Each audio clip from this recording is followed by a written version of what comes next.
পৃথিবীর সপ্তম আশ্চর্যের একটি সম্রাট শাহজাহানের ভালোবাসার নিদর্শন বলছি আগ্রার এই তাজমহলের কথা।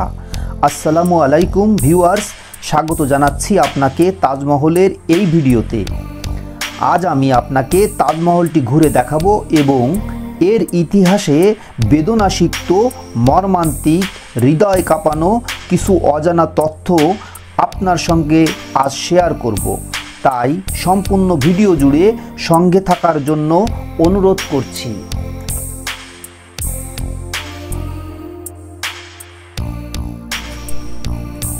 আগ্রাকে বলা হয় তাজমহলের শহর। খুব সকালে ঘুম থেকে উঠে বেরিয়ে পড়লাম তাজমহল দেখার উদ্দেশ্যে। শুধুমাত্র তাজমহলের কারণেই আগ্রা পৃথিবীর বুকে পরিচিত এক ভিন্ন রূপে। সম্রাট শাহজাহান আর মমতাজের সেই ঐতিহাসিক প্রেমের দৃশ্যটি দেখতে এবং দেখাতে আমি এসেছি আজ আগ্রাতে। মেইন গেট থেকে আমরা যে গাড়িতে তাজমহলের গেটে এসেছি, এটা ফরেনারদের জন্য ফ্রি করা হয়েছে। তাজমহলের প্রবেশ মুখে রয়েছে টিকিট কাউন্টার।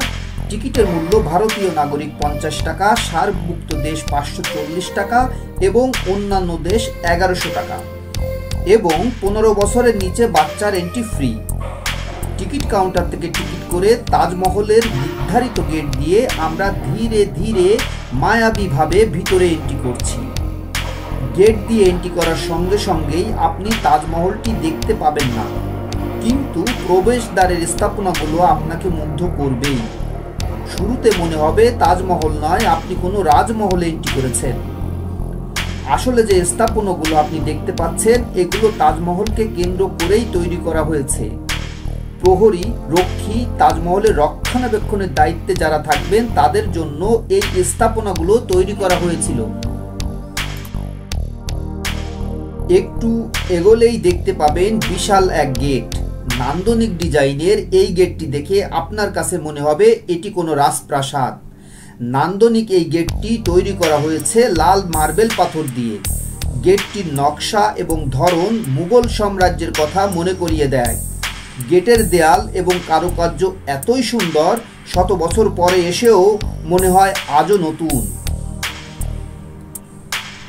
আর এই গেট দিয়ে প্রবেশ করলেই সর্বপ্রথম আপনার চোখে পড়বে সম্রাট শাহজাহানের অমর সৃষ্টি, পৃথিবীর সপ্তম আশ্চর্যের একটি অসাধারণ সেই তাজমহল।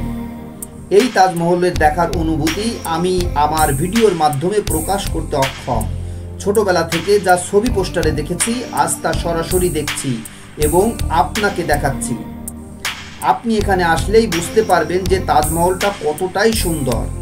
যারা এখানে এর আগে এসেছেন এবং এই ভিডিও দেখছেন, তারা তাদের পুরনো স্মৃতি থেকে নিশ্চয়ই মনে করতে পারছেন সত্যি কত না সুন্দর ছিল তাজমহলটা। মুঘল সম্রাটদের মধ্যে সম্রাট শাহজাহান ছিলেন সব থেকে বিলাসী। সুন্দর সুন্দর স্থাপনা তৈরি করা শুধু তার ঝুঁকিই ছিল না, এটা তার নেশাও ছিল। তার শাসনামলে পুরো ভারতবর্ষ জুড়ে গড়ে উঠেছিল যেসব শৈল্পিক নিদর্শন, তা আজও দর্শনার্থীদের মন কেড়ে নেয়। আর এই কারণেই সম্রাট শাহজাহানকে প্রিন্স অফ বিল্ডার বলা হয়ে থাকে। এই স্বপ্নের তাজমহল নির্মাণ শুরু হয়েছিল 1632 সালের শুরুর দিকে এবং 1653 সালে এসে শেষ হয়। নান্দনিক ও শৈল্পিক ডিজাইনের এই অসাধারণ তাজমহলটি তৈরি করতে 20,000 কর্মী নিযুক্ত ছিলেন প্রায় 1.5 যুগ ধরে। তাজমহলটি নির্মাণের জন্য স্বচ্ছ মার্বেল পাথর আনা হয়েছিল পাঞ্জাব থেকে, সবুজ পাথর আনা হয়েছিল চীন থেকে, স্বচ্ছ নীল পাথর আনা হয়েছিল তিব্বত থেকে, নীলমণি পাথর আনা হয়েছে শ্রীলঙ্কা থেকে এবং বিভিন্ন জায়গা থেকে আনা সর্বমোট 28 ধরনের পাথর দিয়ে তৈরি করা হয়েছিল এই স্বপ্নের তাজমহল। তাজমহল ছাড়াও এখানে রয়েছে একটি মসজিদ এবং একটি মেহমানখানা। তাজমহল সহ পুরো এই ইমারত তৈরি করতে খরচ হয়েছিল তৎকালীন সময়ের 2068 কোটি টাকা। চলুন এবার আমরা একটু পিছনের ইতিহাসের দিকে যাই। 1607 সাল। সম্রাট শাহজাহানের নাম ছিল তখন শাহজাদা খুরাম আর মমতাজের নাম ছিল আঞ্জুমানারা বেগম। ওই বছর মমতাজকে প্রথম শাহজাহান দেখেন। এবং প্রথম দেখাতেই মমতাজের অপরূপ সৌন্দর্যে মুগ্ধ হয়ে যান 15 বছর বয়সী শাহজাহান। ইতিহাস থেকে জানা যায় 2 বছর শাহজাহান মমতাজের বাগদান সম্পন্ন হয়, তবে বিয়ের আনুষ্ঠানিকতা সম্পন্ন হয় আরও 5 বছর পরে। তবে মমতাজকে বিয়ে করার আগেই রাজনৈতিক কারণে পারস্যের এক রাজকন্যাকে বিয়ে করেন সম্রাট শাহজাহান।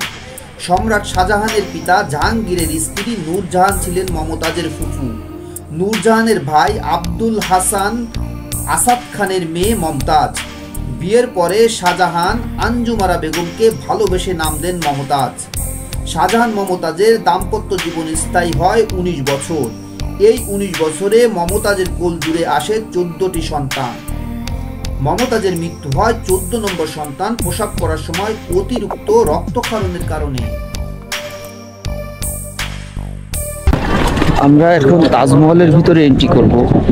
এই যে টিকিট কেটেছি 740 টাকা দিয়ে, এখানে এর মধ্যে 200 টাকা কবরে ঢোকার জন্য দিতে হয়, সেটা এর মধ্যে ইনক্লুড। যদি 540 টাকা হতো তাহলে আবার এখানে 200 টাকা দিয়ে কাটতে হতো। আপনি যদি 540 টাকার টিকিট করেন তাহলে এখানে 200 টাকা দিয়ে আবার এন্ট্রি করতে হবে। আর যদি এরকম 740 টাকার টিকিট করেন তাহলে এটা দেখিয়ে ভিতরে ঢুকতে পারবেন।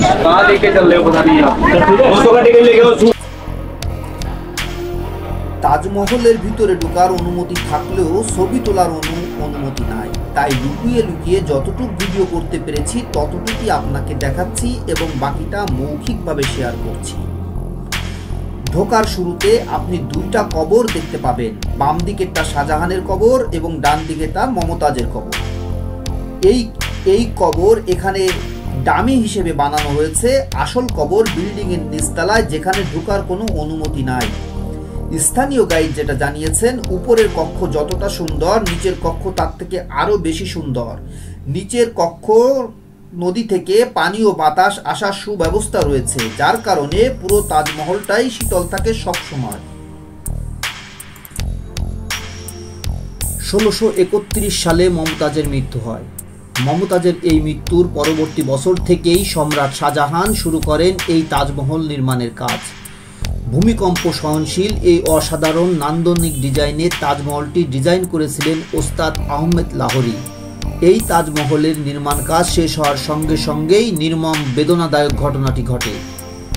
দালিলিক প্রমাণ নাই, কিন্তু কথিত আছে এই নান্দনিক ডিজাইনের তাজমহল পৃথিবীর আর কোথাও তৈরি না করতে পারে। সে কারণে সম্রাট শাহজাহান তাজমহলের স্থপতি, প্রকৌশলী ও কোরিওগ্রাফারের চোখ অন্ধ করে দিয়েছিলেন এবং হাতের আঙ্গুল কেটে দিয়েছিলেন। স্থানীয় গাইড বলেছেন, আগ্রার সবাই নাকি এই ব্যাপারটা জানেন। এই মর্মান্তিক ঘটনার কথা মনে হলেই আমার ভিতরটা কেঁদে ওঠে। পৃথিবীর বুকে ভালোবাসার একমাত্র নিদর্শন তৈরি করতে যেয়ে হয়তো তিনি এই কাজটি করেছেন। সম্রাট শাহজাহানের ভয়ে সেই সময় কেউ প্রমাণ রাখার সাহস করে নাই। খুব সংক্ষিপ্তভাবে তাজমহলের ইতিহাসটি আপনার কাছে তুলে ধরার চেষ্টা করেছি। ভিডিওটি কেমন লেগেছে কমেন্ট করে জানাতে ভুলবেন না। চ্যানেলে পাশে থাকার জন্য এবং চ্যানেলে নতুন হলে সাবস্ক্রাইব করার জন্য বিনীত অনুরোধ করছি।